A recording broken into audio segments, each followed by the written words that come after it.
The following is a presentation of RMG Sports, award-winning championship television. Race fans, get ready for Chase to the Checkered. This week at Jennerstown Speedway, it was madness. Madness! Madness! Aggressive driving seemed to be the theme of the night. Sparks are gonna fly this week, so eye protection is required. Don't drive angry. Chase to the Checkered starts now. Hello there. My name's Dan Horvath from Hastings, Pennsylvania. Race fans, start your engines.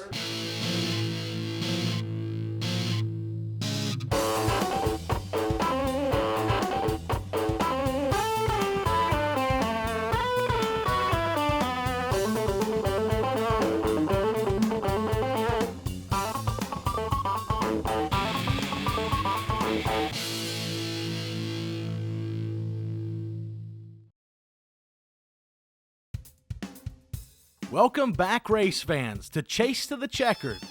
Last Saturday at Jennerstown Speedway was CDL night, sponsored by Dodge and Arsenberger Trucking. Drivers from around the region got their triaxles shined up and put them on display at the Speedway. The winner for the best-looking triaxle was Holsoppel's Dave Spangler Sr. with his 2002 Kenworth. Way to go, Dave, and thanks to all the drivers who came out to Jennerstown Speedway. Now, let's get to the highlights. First up on this week's show, the first of two 25-lap features of the Sen West Street Stocks. The pack took off with number 33, Greensburg's Jeff Petrini, in the lead.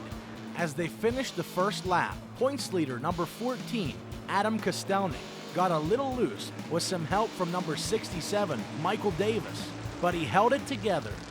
There's last week's feature winner, number 9, George Nicola Jr. He's right on the bumper of the second place car of number 25, David Tavermina.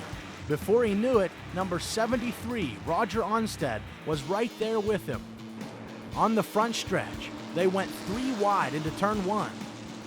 Nicola took the high line and shot around to take second and pull away. Onstead, number 0, Dink Colarusso, and number 14, Adam Kostelnik, went under Tavermina for 3rd through 5th. A few laps later, Colarusso was right on Onstead's bumper. Kostelnik takes advantage of the situation and shoots low to get past the number 0. Later in the lap, Kostelnik got by Onstead for sole position of 3rd. Colarusso would soon follow for 4th. Meanwhile, Petrini in the 33 was out in front, but George Nicola Jr. had chipped away at his lead. On lap 14, Nicola would use the high side and get by for the lead.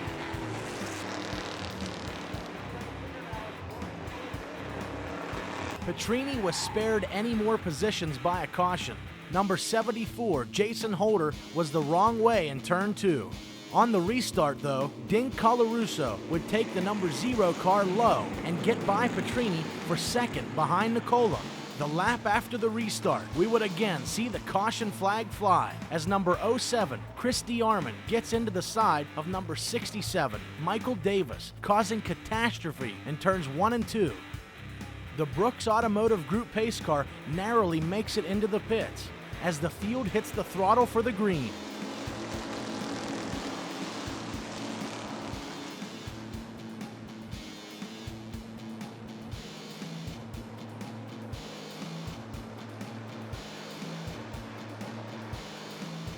First through 4th were side by side for almost a full lap, but Nicola took first on the front stretch on lap 17.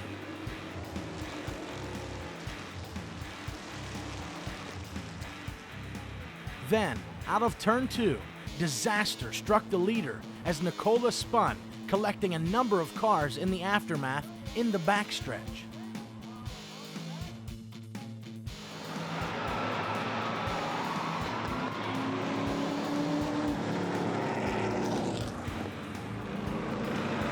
Dink Colarusso would take the lead after the single file restart with number 14, Adam Kostelnik, in 2nd. A few laps later, the leader would have problems with the lap car of number 07 Chris DeArmond. After a late race caution, Kostelnik continued his pursuit of Colarusso, but he would have to settle for second as Dink Colarusso went on to win the first of two 25-lap features in the Sen West Street Stocks. The cars are really equal up here. It's a driver thing. Yeah, I know Chris real well in the 07. I didn't know what to do with him. The caution saved us because Adam was going to go right by us on the outside. So I got lucky again. Colarusso and Kostelnik were followed by Bill Ashton, Johnny Jones, and George Nicola Jr., who finished a respectable fifth after a spin. June Wyant, Jeff Petrini, Bill Henry, Robert Young, and Robert Smith round out the top 10 finishers in race 1. But there is still another 25-lap race to come in the Sen West Street Stocks. We'll have that later. Next up on C2C, the 96.5 Mountain Charger Division. The pole sitter, number 27, Greg Praisner, shot out to an early lead while the rest of the pack battled door-to-door for position. 97, Justin Lasky, and 94, Travis Smith, were door-to-door, but number 55, Curtis Stewart Jr., was coming on strong. As they came out of turn 4, Stewart and Phil Grubbs dent fenders, but they both hold on and keep it straight. Grubbs moves ahead to keep fourth. 2 laps later, Stewart tries the high side to get by the number 74 of Grubbs. As they go through turns 1 and 2, the two again trade paint. Stewart again keeps it together. Stewart stays in the outside groove and cleanly gets by Grubbs a lap later. Number 97, Justin Lasky, was next on Stewart's list. The 55 blew by him, stayed on the throttle, and got by Travis Smith seconds later.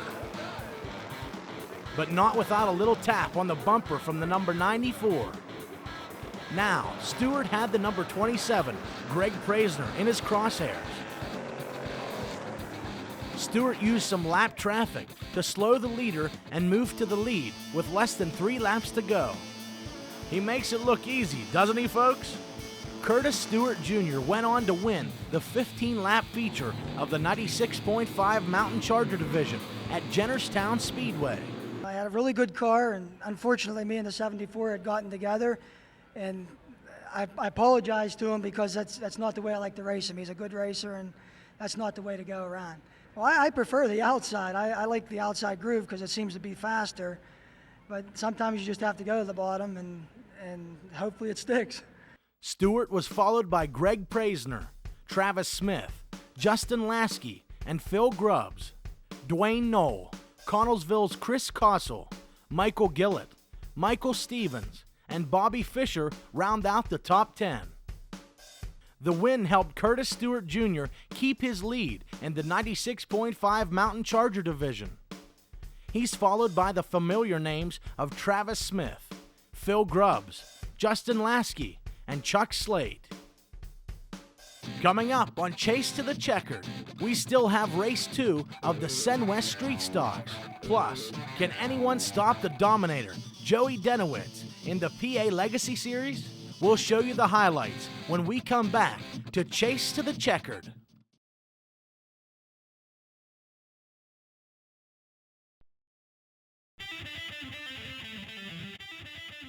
Welcome back to Chase to the Checkered.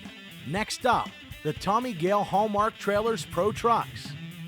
Number 16, Eugene Saferno, started on the pole, but number 02, Joe Kelly, challenged on the inside, making it 3 wide into turns 1 and 2 and down the backstretch.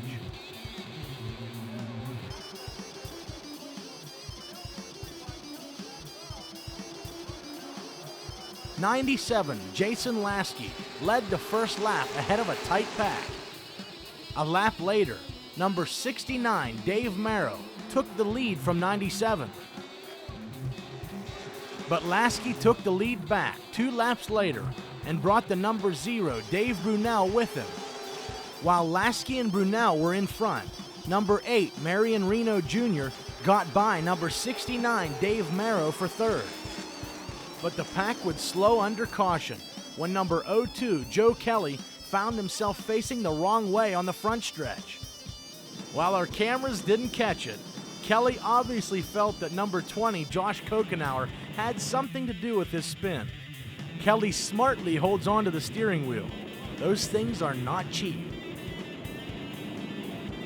After the restart, Dave Brunel takes off with the lead on the high side, and number 8, Marion Reno Jr., follows past number 97, Jason Lasky.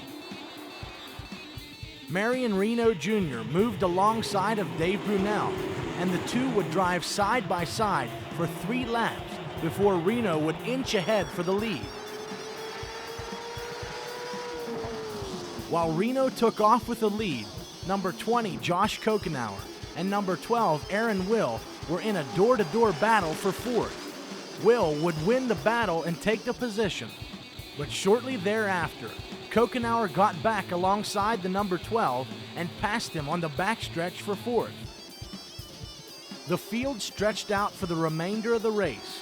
While Brunel tried his best, Marion Reno Jr. won the Tommy Gale Hallmark Trailers Pro Truck feature.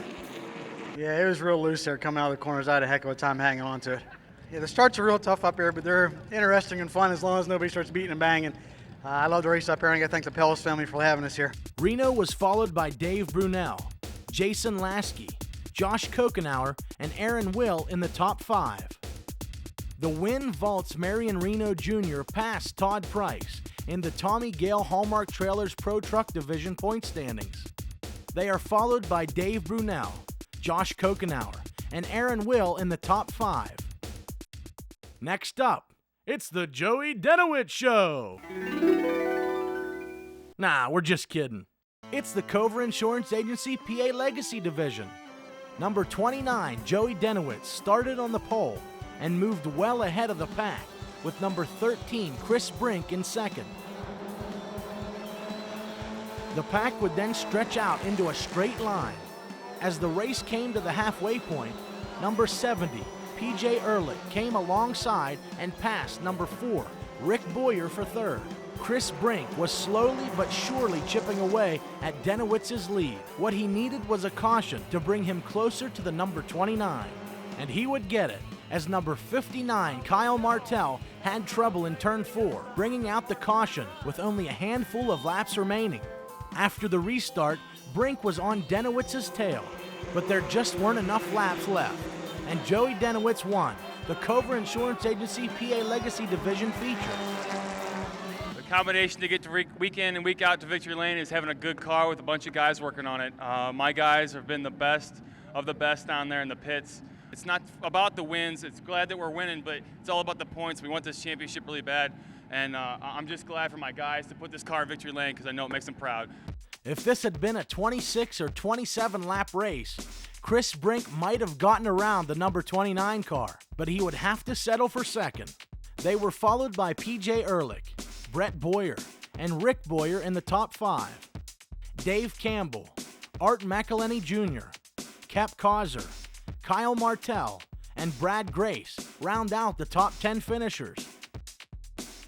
Denowitz remains at the top of the points in the Cover Insurance Agency PA Legacy Division after his 7th straight victory. There is a hot battle for second between Chris Brink and Brett Boyer, who is only 2 points away in third. But second place is not on their mind. Everyone wants to get by Denowitz. Kyle Martell and Dave Campbell round out the top 5 in points. Next up, 50 laps of the Wheeler Brothers AC Delco late models. The race started with number 14, Kerry Tadero, on the pole, with number 38, Brad Creighton, on the outside, but Creighton would slide to the front and take the lead. Last week's winner, number 11, Bobby Henry, was charging hard and got by the 14 car for second on the 3rd lap. A lap later, it was number 31, Mark Catone's turn, and he would get by Tadero in turn 3. By lap 13, Henry had worked his way alongside of number 38. Henry gets by a bumper and is in first. Number 31, Mark Catone, wanted to be the next to pass, but lap traffic would slow him down and he would have to let up. After a caution on lap 16, the pack would line back up. Henry shot out to the lead, and Catone came up alongside of number 38, Brad Creighton. A lap later, the number 31 would get by for second. Soon, the points leader, Neil Brown, was knocking on Creighton's door. He had veterans number 94, Mark Smith, and number 75, Barry Audie, with him. Henry and Catone would build a nice lead over the pack. Soon, Mark Smith would get by Neil Brown for fourth. A lap later, 94 would use the high side to swing by the third-place Creighton. Later, as the leaders came into lap traffic, both Catone and Smith hacked away at Henry's lead. Then, Smith would again use the high side and get by Catone for second place behind number 11. Smith was nipping at Henry's heels, but a caution with 6 laps to go would settle things down for the moment. After the single-file restart, Henry shot out with the lead. Catone slipped under Smith for second out of turn 2. The high side that had worked so well for Mark Smith would be his undoing as everyone stayed low and shot by him. Try as he might, no one would let Smith back in, and he quickly fell back in the pack. Henry and Catone would stay out in front, and Bobby Henry would go on to win the Wheeler Brothers AC Delco late model feature. It was bad, man. I don't even believe we won that race. I mean, starting fourth and getting to the front helps out. I never would. If I had to start any further back, there's no way I'd have won that race tonight. This was Bobby Henry's second win in a row at Jennerstown Speedway. He and Mark Catone were followed by Brad Creighton, Neil Brown, and Barry Audie, Venetia PA's Doug Bakioki, Snooky Williams, Robert Arsenberger, Kerry Tadero, and Chris Province round out the top 10 finishers. Mark Smith, after holding second place for so many laps, finished a disappointing 12th. The top 5 finish for Neil Brown helps him to hold his lead in the Wheeler Brothers AC Delco late model division. Barry Audie is 12 points behind in second place, with Mark Catone, Mark Smith, and Bobby Henry in the top 5. Coming up on Chase to the Checkered, we still have all the action from the second 25-lap race of the Sen West Street Stocks, plus men's enduro and much more. But first, here's this week's Track Twister. We all know that the ASA, which is featuring the Pennsylvania 300 tomorrow afternoon at Jennerstown Speedway, is one of the best short track racing series around.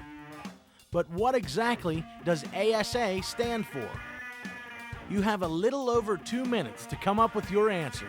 We'll tell you when we come back to Chase to the Checkered. Welcome back to Chase to the Checkered. Here's the answer to this week's Track Twister. What does ASA stand for? It stands for American Speed Association. Check them out tomorrow when they host the Pennsylvania 300 at Jennerstown Speedway. Now, the highlights from the second 25-lap feature of the Sen West Street Stocks. Number 71, Robert Smith, started on the pole and took off to an early lead. 5 laps into the race, points leader number 14, Adam Kostelnik, spun and found the inside retaining wall in the back stretch.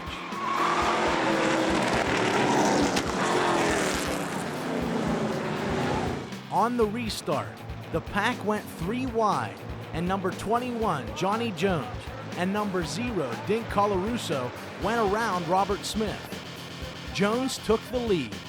On lap 14, Colarusso caught up to Jones and passed him with number 9, George Nicola Jr. right behind.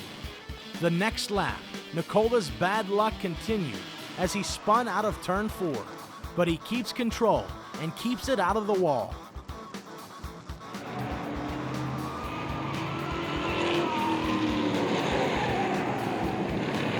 Colarusso would take off with the lead, while Johnny Jones would have to fight off a challenging Richard Nicola. But Dink would make it 2 in a row as he won the second feature of the Sen West Street Stocks. There's enough room to go 3 wide up here if everybody will run their groove. So it was a little nerve-wracking there, but it worked out. Dink Colarusso was followed by Johnny Jones, Richard Nicola, June Wyant, and Greensburg's Jeff Petrini in the top 5. George Nicola Jr. finished 8th behind Roger Onstead, and Uniontown's Bill Ashton, Jason Holder, and New Salem's Vince Kider round out the top 10 finishers. Kostelnik's spin cost him the points lead, as George Nicola Jr. leaps over for first place in the Sen West Street Stocks point standing. Kostelnik is only 2 points behind, and Dink Colarusso is only 10 points behind the new leader. They are followed by Richard Nicola and Rockwood, PA's Johnny Jones in the top 5. In the men's enduro feature, Bad Brad McCoy survived multiple spins to fight back and win the 50-lap race Saturday night. Both times I didn't know where anybody was, and anytime you're in a spin, you don't know what's going to come out of it, if your car's going to be junk or, luckily I was able to spin it right back around and get right back on it. The fireworks are just beginning, race fans, as Jennerstown Speedway welcomes the ASA's Pennsylvania 300 tomorrow afternoon. Tickets are just $25 for reserved seats and $20 for general admission. Don't miss the NASCAR stars of tomorrow. Get to Jennerstown Speedway. We'll have all the highlights and driver interviews from the race coming up on next week's C2C. Next week, Stan's Transmission and Key 95 present Fan Appreciation Night. There will be 5 division racing, Grand American Modifieds, Ladies Enduro, and Super Mini Cup cars. Admission is just $5. I'm Bubba Connor from 96.5 The Mountain. We'll see you next Saturday for Chase to the Checkered.